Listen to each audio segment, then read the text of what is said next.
I'm Bob Short, and this is Reflections on Georgia Politics, sponsored by Young Harris College, the Richard B. Russell Library, and the University of Georgia. Our guest is Louis Massey, former Secretary of State for the state of Georgia. Louis, welcome. Thank you, Bob. It's great to be here with you. We're delighted that you could join us. You were born and grew up in Gainesville, the son of two well-known parents, Abbott and Kay Ann Massey. Tell us about your parents and tell us about growing up. Well, thank you. I did grow up in Gainesville, which of course is chicken country, as you well know. And the year before I was born, Bob, I was born in 1962. In 61, my dad took the job as the director of the Georgia Poultry Federation, and he's held that position ever since. You don't hear about people in the same jobs that long anymore much, but so I like to say I grew up eating chicken every meal, you know, breakfast, lunch, and dinner. But my mother originally was from Calhoun, and she actually was Miss Georgia in 1959, and my father, Abbott, was head of what was then called the Department of Industry, and later became Industry, Trade, and Tourism, and now Economic Development. And he had the good fortune of escorting Miss Georgia around one day, around the Capitol and those areas, and they, of course, ended up getting engaged and married. And I have one sister, Camille, who actually lives in New York now. But Gainesville was a great place to grow up. It was a small town, not as small now, of course, but then we were a long way from Atlanta. Now it seems like it's just a quick drive, but then we were a good bit apart from Atlanta, or we thought we were. And but it was a neat place. Hall County's grown and Gainesville's grown a lot, but it's a great town, and I still stay in touch with a lot of people that I grew up with there. So you went then to public schools in Gainesville? Sure did. I went to Anoda Elementary and then on to Gainesville Middle School, Gainesville High School, public schools all the way, and we were the Red Elephants in Gainesville. I understand that's the only school in the country that has a mascot called the Red Elephants. I don't know if that's good or bad, but anyway, then from there I went to the University of Georgia. Well, tell us about your days at the university. Well, when I got there in 1980, there was another freshman on campus named Herschel Walker that arrived from down in South Georgia in Wrightsville, as you well remember. And so the first thing I think about when I think about my days at Georgia was, of course, they had the great football team. I think they lost one home game the whole time I was in school over there in the early 80s. And so that was a wonderful time to be in Athens. I majored in finance and was a member of the Lambda Chi fraternity, and was pretty active on campus. We didn't have student government at the time because about 4 years previous to the time I started there, a guy had run for president of student council, and his platform was he was going to abolish student council. So he was elected, and they abolished student council. But they did have a position. All the student council presidents from the colleges and universities around the state were part of a group called the Student Advisory Council, and they met with the Board of Regents twice a year to talk about concerns and issues of students. So since Georgia didn't have a student council, they had a selection process to choose somebody to be on that council, and I was lucky enough to be chosen twice. So twice a year I would come to Atlanta from Athens, and I would meet with student government presidents from around the state, and we would meet with the regents, and that really increased my interest a great deal in public service and policy and politics, and so that was, I think, a good training ground for me there. And but my dad told me that he'd pay for 4 years at Georgia and no more, so I got in and out in 4 years, but had a great time over in Athens, and think I got a good education as well. Do you remember the first political campaign you participated in? Well, let's see. When I was growing up, I would volunteer to help folks locally, like Bobby Lawson and Joe Wood. You remember them being from Hall County and representing Gainesville and Hall County in the General Assembly. And I'd go pass out brochures, and go to rallies and things like that. Probably my first official duty as a paid position for a campaign was just after college. I was hired as the driver for Robert Benham. Mm-hmm. He had just been appointed to the Court of Appeals, as you remember, by Governor Harris, and he was the first African American to be appointed or to serve on the Court of Appeals. And I like to say because of my driving skills, he won that election, but the truth is all I did was get him from place to place, but it was a wonderful learning experience, and I'm proud of the fact that I played a real small role in his successful campaign. And then, of course, he went on to be to the Supreme Court and was the Chief Justice of the Supreme Court, first African American Chief Justice at that time in the state's history. And that was my first paid position, is driving him around during the summer. I believe it was 1984. Is that when you got to know Joe Frank Harris? It was, because Governor Harris had appointed Robert Benham to the Court of Appeals, and I got to know both Governor Harris and his staff. And so when that campaign ended, I actually went to work for a financial planning company for a while, but I stayed in touch with the governor and his staff, and then they were looking for somebody to sort of coordinate some campaigns, his reelection effort in '86, and the campaigns of several people that he had appointed to office, like Warren Evans. Remember Warren Evans, and Gary Andrews, who had appointed to the PSC, and Werner Rogers he'd appointed to the state school superintendent position. And so they were looking for somebody to coordinate all those campaigns sort of under the umbrella of the Joe Frank Harris ticket, and they hired me to do that in '86. And then we were successful with that effort, and then I went to work with him in early '87 and spent about 2.5 years on his staff. And you know, working with Governor Harris was a wonderful learning experience. He was, as you know, Bob, not a flashy individual,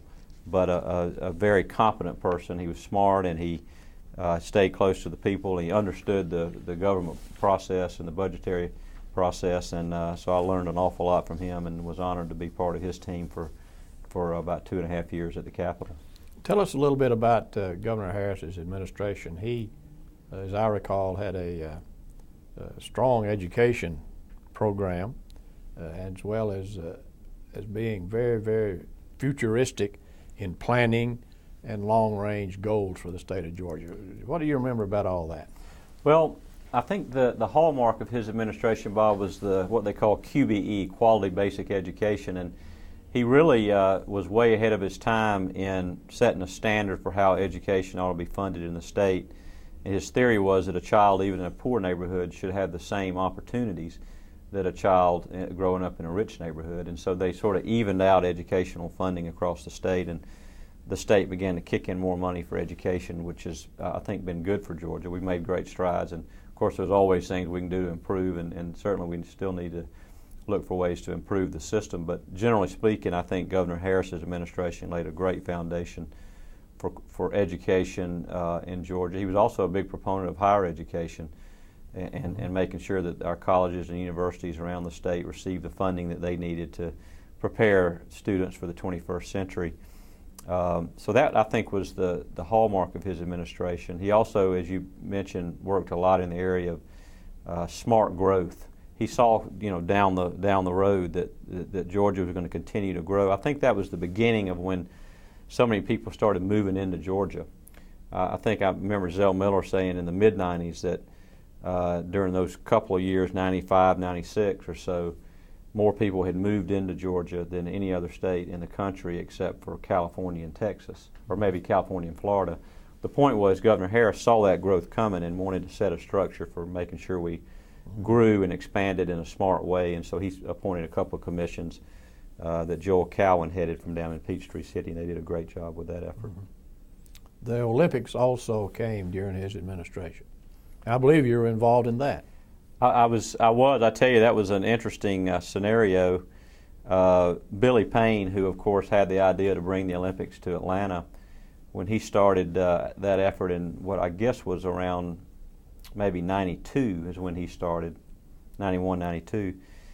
I remember he wrote a letter to Governor Harris and said, I want to try to bring the Olympics to Atlanta and to Georgia, and I'd like for you to appoint somebody on your staff to be a part of what we're doing. And so Governor Harris gave it to the chief of staff, who was Tom Perdue at the time, and he passed it down to the next person, the next person, the next person. It finally got down to me, and it was an interesting scenario because I got to go to the very first meeting, the very first planning meeting that they had to talk about bringing the Olympics to Georgia. And of course, nobody at that point, except for Billy Payne and a small group of people, thought that we had any chance of doing it. Actually, it was the late 80s. I was a little bit ahead of on the time. But anyway, I went to that first meeting and remember the energy that Billy had and the enthusiasm. And of course, everything grew from there. And then Georgia was selected. But you're right, it all started in Governor Harris's administration. And again, I played a real small role, but it was fun to be involved. Well, it brought the world to Atlanta. It did, and of course, by the time they had the Olympics here, Zell Miller was governor, and he had by that time had appointed me Secretary of State. So I got to host and meet with a lot of foreign dignitaries during that time. But that's sort of jumping ahead. We'll get back to that a little later. So what happened after you worked with Governor Harris? Well, I went to work for Pierre Howard, who at that time was a state senator from DeKalb County, and he decided to run for lieutenant governor. And so he hired me to be his campaign manager in the early 90s.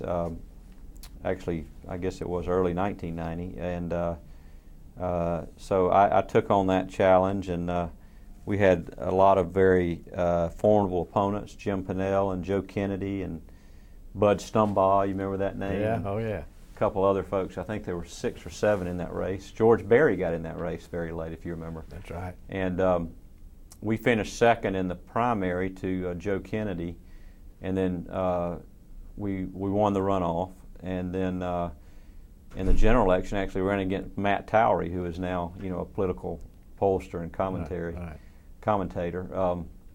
But that was also a wonderful experience because Pierre had a deep network across the state, and I can remember a lot of people who are in office now were very early supporters of Pierre Howard, including Saxby Chambliss, who is now, of course, a Republican U.S. Senator, and Charlie Norwood, who served in Congress and unfortunately is not living now. But Charlie Norwood was a big supporter of Pierre's in the early going. And so that was a very interesting experience for me to travel across the state with him and to put together pockets of support all over the state.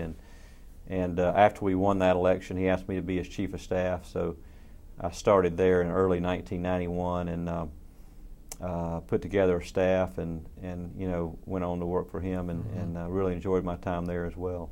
Getting back to that election, I'm curious to find out what a campaign manager does in that short period of time between the election and the second primary, which is what we call runoffs. What do you go for? Well, of course, the runoff then was 3 weeks after the primary. The law has since changed, and it's now 4 weeks, as you know. But then we only had 3 weeks after the primary. And to tell you the truth, what we spent most of our time doing during that time was raising money, because that was the early stages of when television became to be a big part of Georgia politics. Backing up for a second, Joe Frank Harris's elections in '82 and '86, wasn't as much built on TV. It was more grassroots and getting out into the communities and radio ads. But by the time 1990 came along and Zell Miller was running for governor and Pierre Howard for lieutenant governor, TV really dominated, and it took up, I'm guessing, maybe 80% of the money that we raised. And so during the runoff, we had to spend a lot of time, almost around the clock, that first week raising money, and then the last 2 weeks of the runoff putting that money into TV commercials and letting people understand who Pierre Howard was and what he stood for.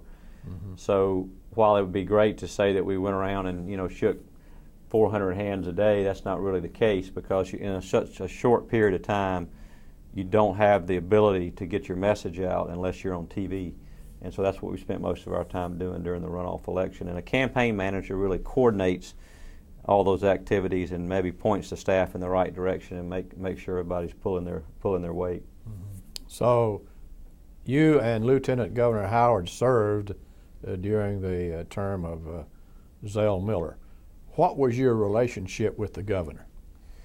Well, I think it was very positive and very good. I wouldn't say real close, because, as you know, Zell Miller's a pretty independent guy, and while he involved Pierre Howard in some discussions and decision making, Zell Miller was his own man and will always be his own man. And of course, Pierre had his own priorities and agenda as well. So they worked closely together. I wouldn't say real closely, but during the time I got to, be in meetings with Governor Miller, I'd say, every couple of months about some sort of an issue, and that enabled me to get to know him better, and my respect and admiration for him, increased every time I was with him. And so I'd say, positive. Again, I was not somebody he called on on any regular basis for advice or counsel, because that's what I was doing for Pierre. He had his own team and a good team around him, but it really gave me a chance to get to know him better when I was in the Lieutenant Governor's office. And of course,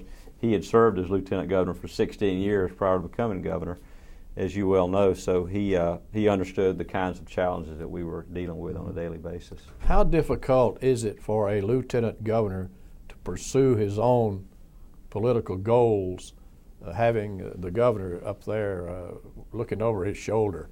It's not easy. It's not easy, and especially, Bob, when you have a governor like Zell Miller, who is active and engaged, and he's media savvy, and he's popular, and I guess that was in the early days of the state lottery, that a lot of people forget barely passed in 1992.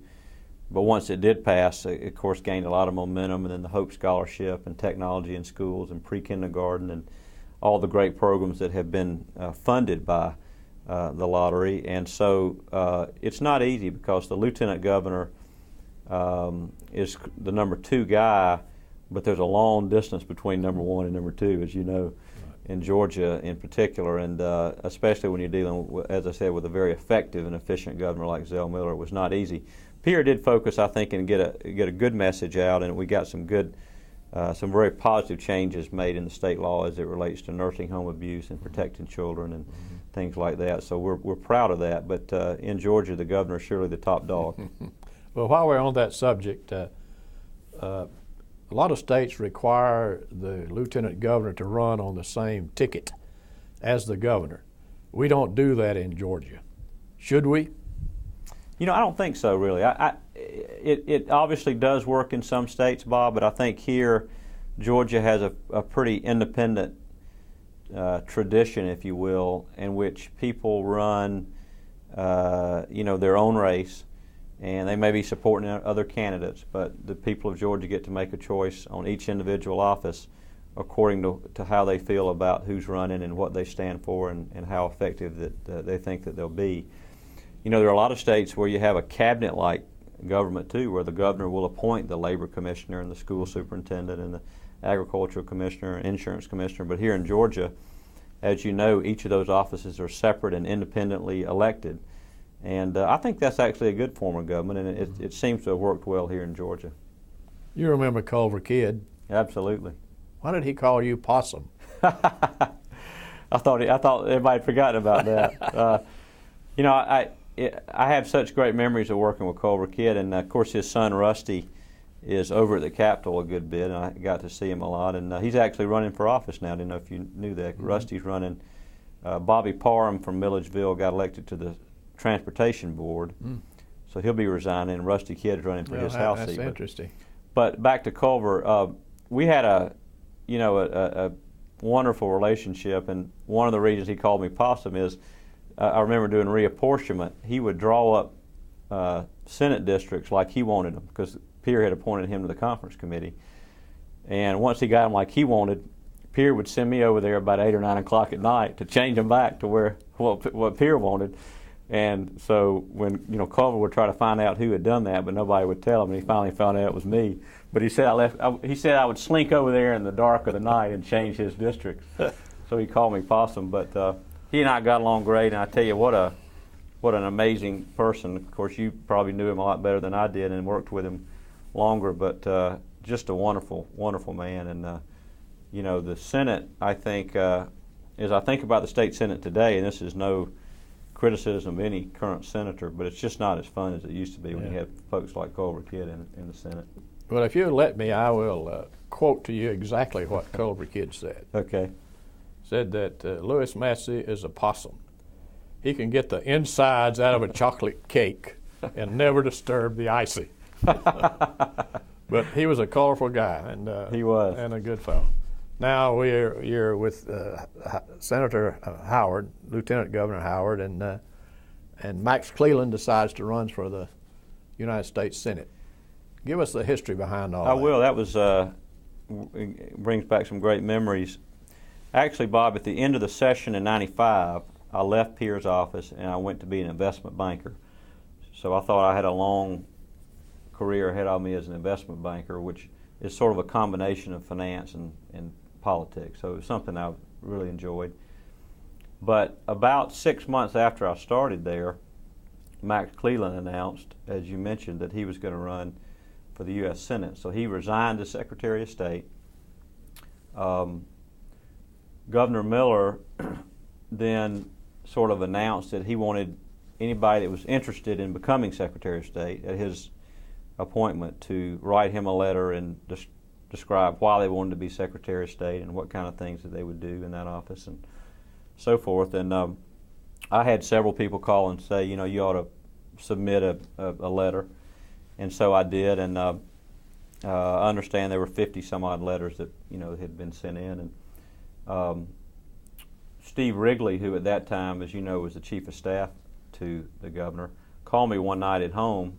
I had had no conversation since I sent the letter in, and frankly, I thought he had, you know, decided to go a different direction. And but Steve Wrigley called me at home one night and said that the governor wants to call tomorrow night, that he wants to talk to a few people about the letters they sent in. Mm-hmm. And I said, well, great, I'd be honored to talk to him and answer any questions he has. And so the next night we were sitting at dinner, and the phone rang, and my wife answered, and the governor said, this is Zell Miller, is Lewis there? And Amy first thought it was a joke, but luckily she didn't hang up on him. And so I picked up the phone and expecting to answer some questions about my letter. And he said, Lewis, I want to let you know I'm going to appoint you Secretary of State. So Steve Wrigley had sort of set that up, you know, in a way I didn't know what was coming. But certainly a great honor, and I was surprised. I mean, I was young. I was 33 at the time. And there were a lot of other, you know, qualified folks, including a lot of members of the General Assembly that had expressed interest in it. But I told him I was honored that he had chosen me, and that was in December, I guess, of '95. And then I was sworn in early January 1996 as the 24th Secretary of State for Georgia. And it was a great honor to be appointed by Zell Miller and to serve at a time that he was governor, and also a great honor to follow Max Cleland, who was certainly a great Georgian as well. What was your view of the job when you took it? Well, you know, the Secretary of State in Georgia is involved in so many different areas, and I think the reason for that, Bob, is that when Ben Fortson was Secretary of State for so long, he was such a competent administrator that whenever the General Assembly formulated or came up with a new program, they didn't know where to put it. They just said, let's give it to Ben. And so as a result of that, the Secretary of State, you know, oversees elections and corporations. Everybody that gets incorporated in Georgia has to come through that office, and they license 76 different professions, I think even a few more than that now. And they have the state archives, and they also regulate the securities industry.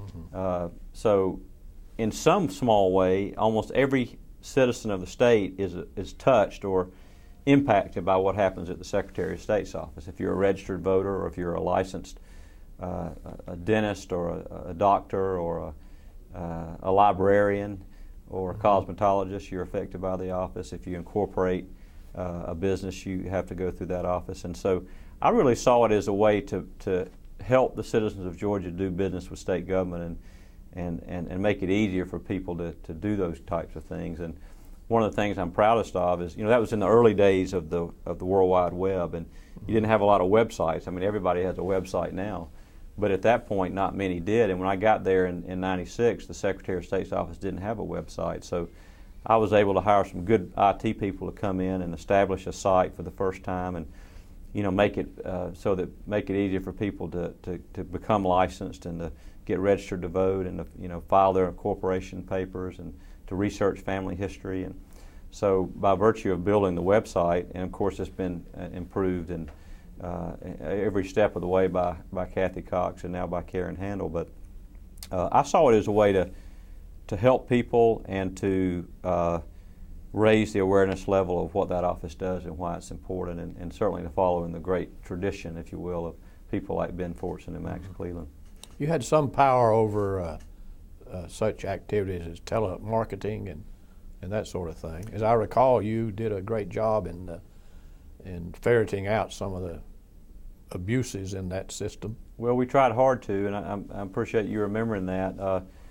one of the things that I learned from Pierre is how important it was to protect our elderly citizens in Georgia, and what was happening at the time, and it's still happening some, but you had so many sham artists, if you will, calling folks at night and tricking them into giving them their credit card numbers or bank account numbers or investing in a Ponzi scheme. And so we were able to crack down, I think, on that in a pretty big way in the Secretary of State's office. And another issue that I'm real proud of is we established a program that's still in place, is that if a licensed profession in Georgia, if you're licensed in any profession in Georgia and you're not paying your child support, the Secretary of State's office can suspend your license.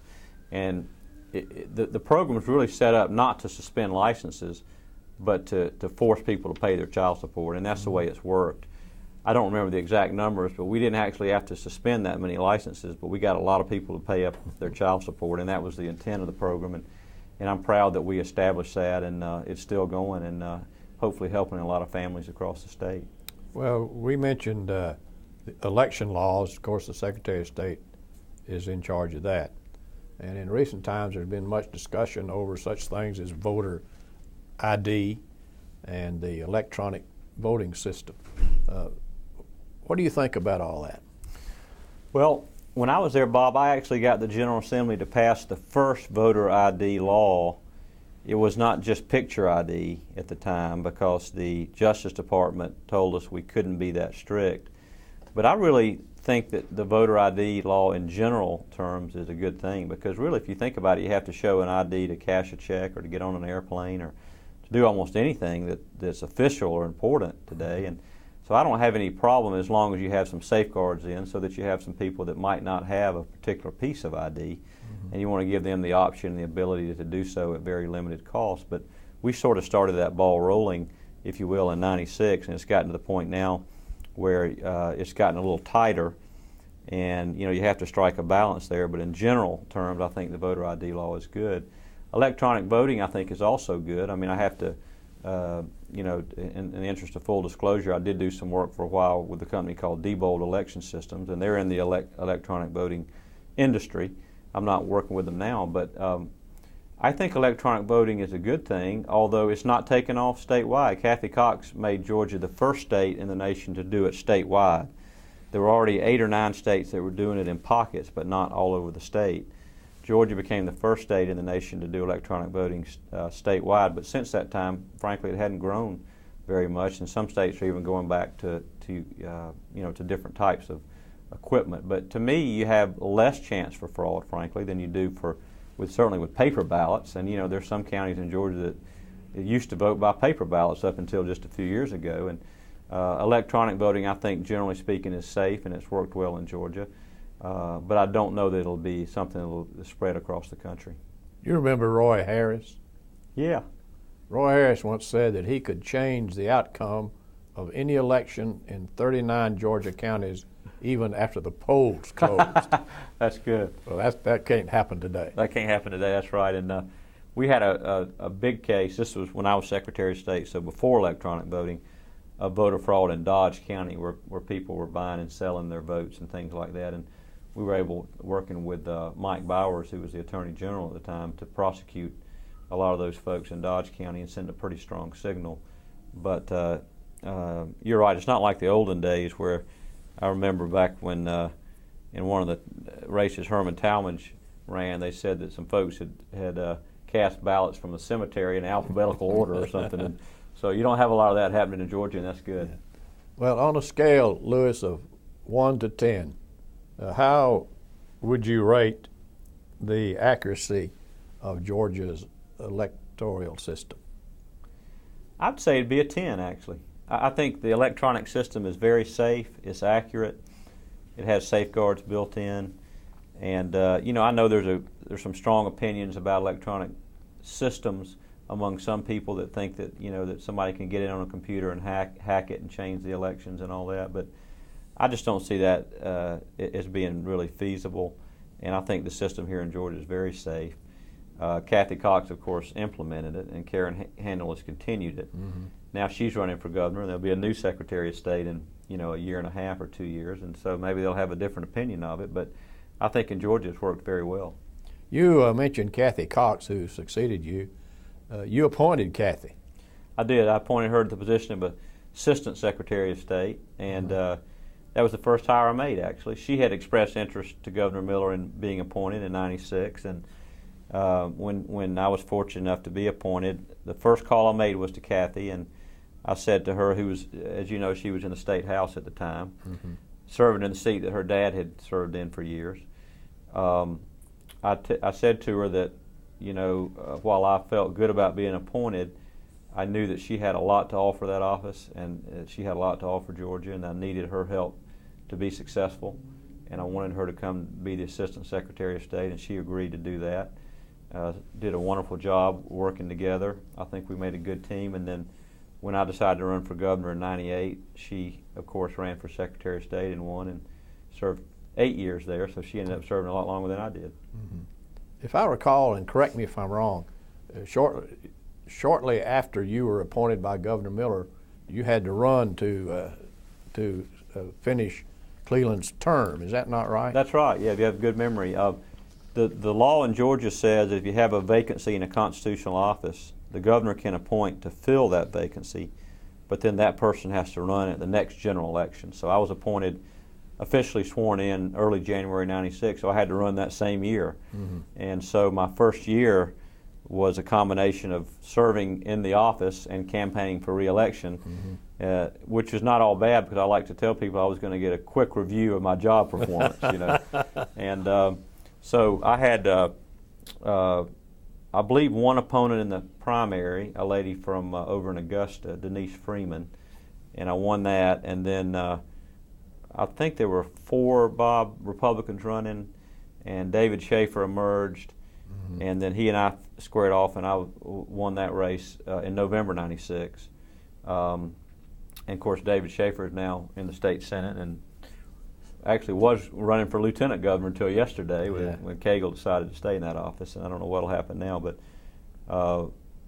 it was a wonderful election because, as I say, it gave me a chance to get out and talk to people about the Secretary of State's office and why I wanted to be in that position and what I hoped to do and what we were doing. And of course, almost everybody in the state knew of Max Cleland, so I had, coming behind him was certainly not easy.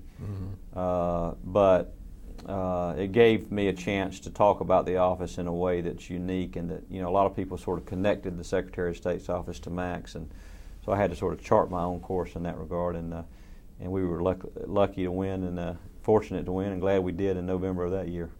But you decided not to run again 2 years later. Yes, 2 years later, of course, Pierre Howard, who was still lieutenant governor, started running for governor and then decided not to run. And I had a lot of people call and, email and send letters and so forth asking me to consider it. So we did, and I say we, my family and friends and so forth. And after about 2 weeks or so of deliberation, once Pierre got out, decided to go ahead and run. I knew it would be an uphill battle. I was 35 at the time, or 34, I guess, when I announced.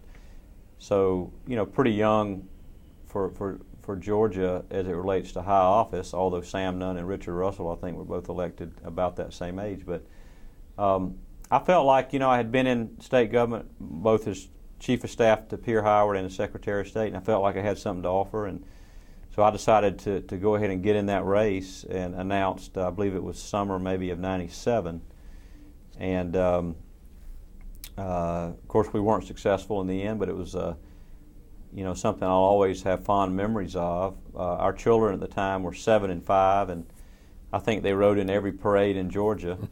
And they went to, you remember they had these functions down in South Georgia called rattlesnake roundups. Yeah. So both of my kids, they're scared of big dogs, but they're not scared of rattlesnakes because they've been around a lot of them. But we went to a lot of functions around the state and raised, $4.5 million, and it was a wonderful experience. In the primary, we ended up behind Barnes, Roy Barnes. I believe he had 48%, and we had about 30%. And when I woke up the next day, we had a conference call with our consultants, and they said, you only got one chance to make up that much ground. You're going to have to raise $2 million in a week, and you're going to have to run negative TV ads for 2 weeks after that. So I slept on it, and I prayed about it and talked to Amy about it, my mom and dad and close friends and so forth, and decided I didn't want to do that. I just didn't feel right about doing it for a lot of reasons. I didn't think it was the right thing for me or the Democratic Party or the state. And so I decided then the next day to pull out of the runoff and not keep going with that and endorse Roy Barnes. And then he went on, as you know, to be successful in his race against Guy Milner. What kind of an opponent was Roy Barnes? Was he tough? Tough, no doubt. I mean, Roy Barnes is a very smart man. He'd been around a long time. He had served in both the Senate and the House.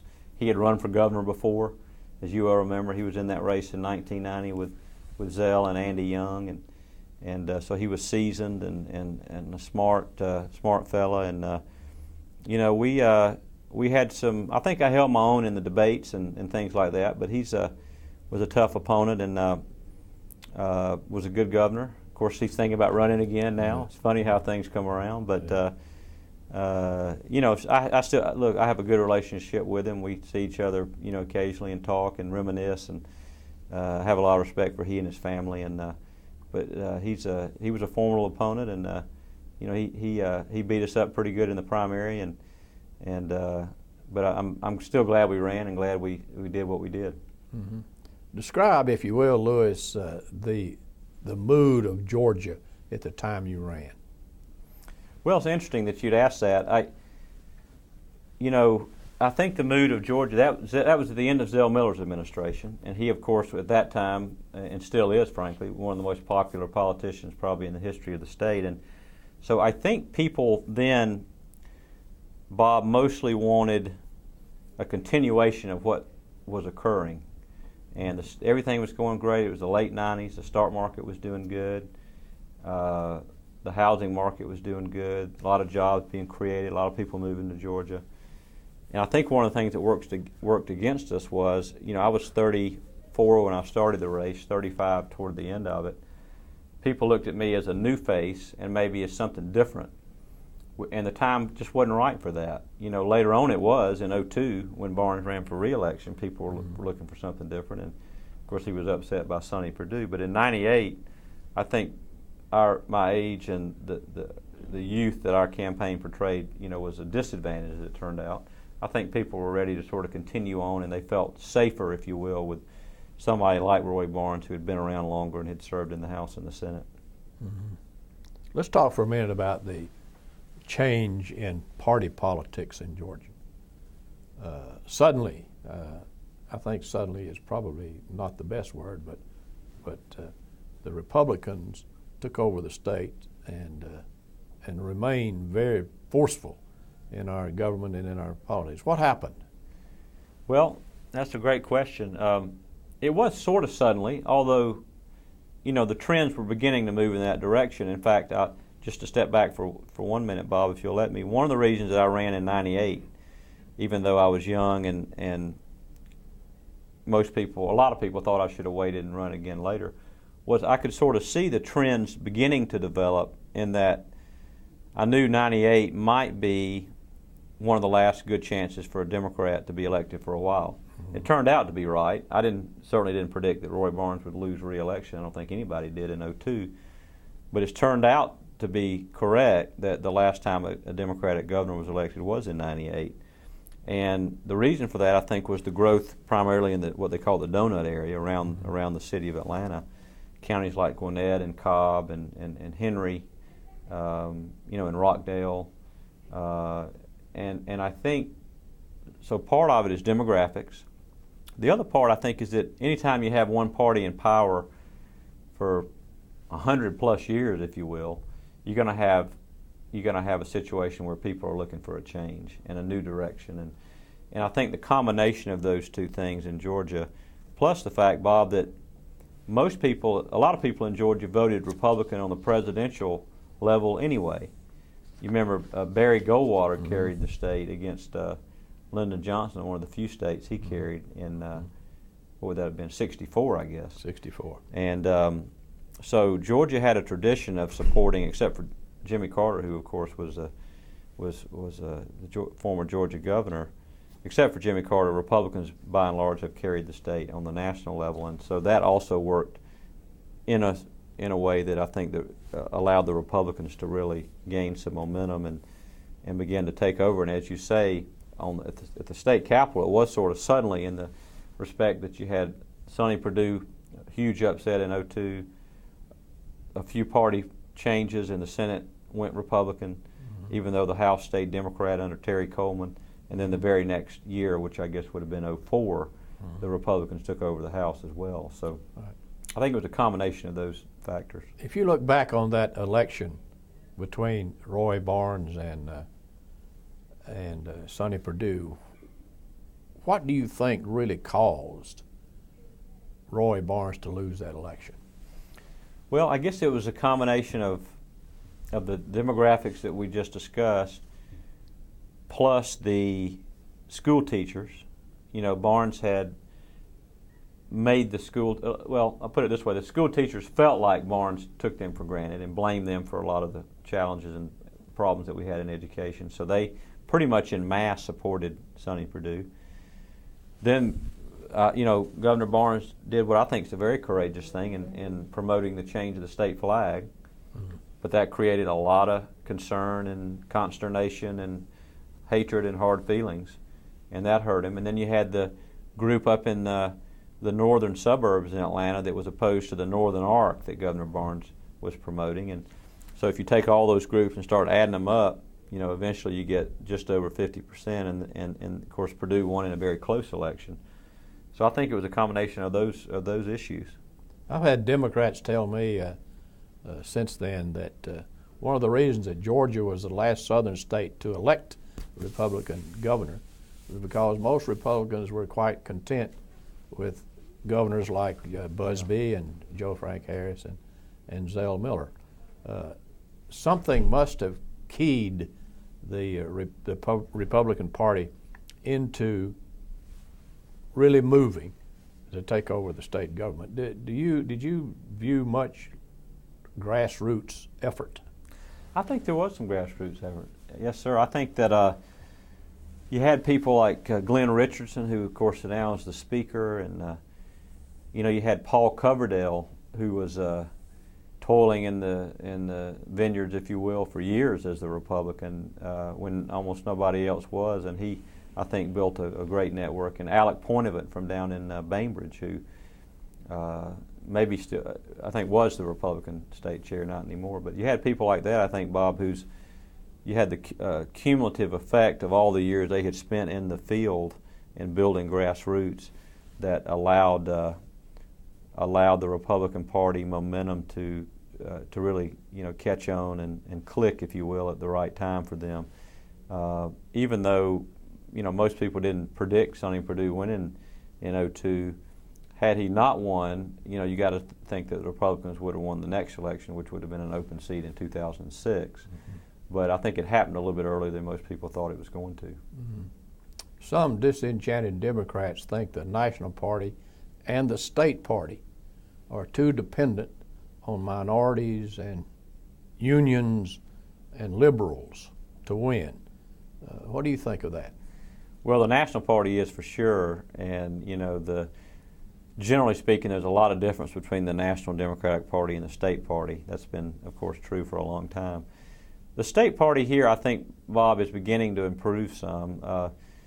It's a tough group to piece together, if you will, because the Democratic Party in Georgia, you have, rural white conservatives, and then you have urban, more liberal, African Americans, and then, Georgia's becoming a more diverse state now with, of course, a lot of Hispanics here and Asians and other pockets of folks that have come here from all over the world.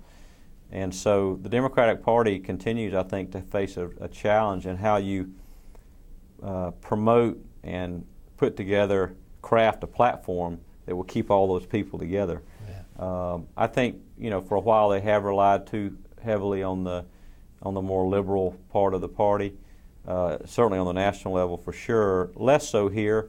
And, I think that, as we sit here in 2009, Obama ran a good race in Georgia and almost won. I think it was 2 or 3 points behind McCain. And most folks, and I'm not active in the party currently, but I think most people in the Democratic Party feel like that the momentum's beginning to swing back in their direction. I guess only time will tell, whether that's true or not. Are you saying there's no politics in the future of Lewis Massey? Well, I don't think in the near term, Bob. Politics is a lot about timing and family and business. And, right now I'm enjoying my business. I'm enjoying being able to go to all our kids' events, soccer games and volleyball matches and tennis matches and plays. And my wife's a lot happier with me outside the elected part of politics. So I don't think I'll do anything anytime soon, but, certainly wouldn't say never. Mm-hmm. What has life been for Lewis Massey after public office? Well, I've had some unique experiences.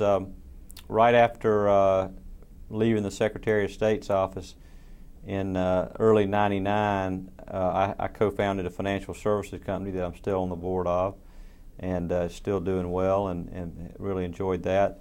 I helped to resurrect a science and technology museum for kids in Atlanta, SciTrek, and did that for about 2 years. And since then, I've been working in a government relations firm with Bruce Bowers, who is Mike Bowers' son, called Massey and Bowers, and we've enjoyed it and have grown and have some good clients, and it enables me to be at the Capitol again, which I enjoy, especially during the legislative session. And so, my time in public service is something I'll never forget. I'll always treasure, and I feel like was wonderful for me.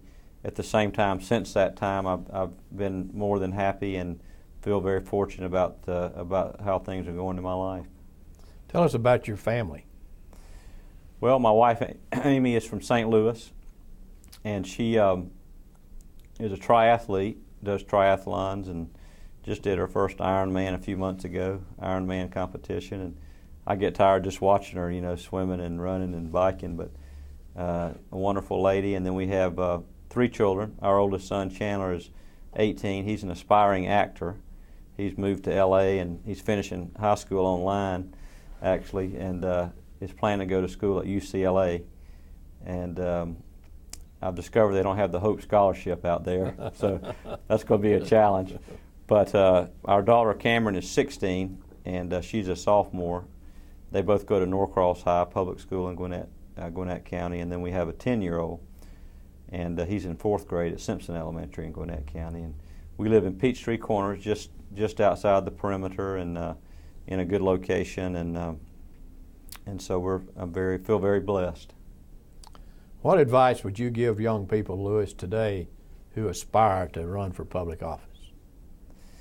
Well, I think the first thing, Bob, is to get involved with a campaign or an elected official early, even if it's on a volunteer basis. I mean, one of the things that I really enjoyed, and I think that other people have, whether or not they actually run for office later or not, is being involved in campaigns and helping somebody that they believe in, whether it's stuffing envelopes or answering phones or going door to door, whatever it may be. So I think, as I think about, college students, for example, in Georgia today, one of the things that they could do in the upcoming elections in 2010, because there's going to be a lot of them, is to hook on with a campaign and promote a candidate, help them, work for them, and give out brochures and get other students on campus involved and active.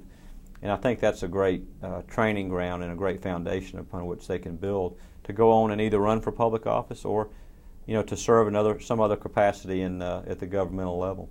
Well, for your age, I think you must be the most experienced political campaigner in the world. Well, that's where I got all my gray hair, I guess, now, Bob.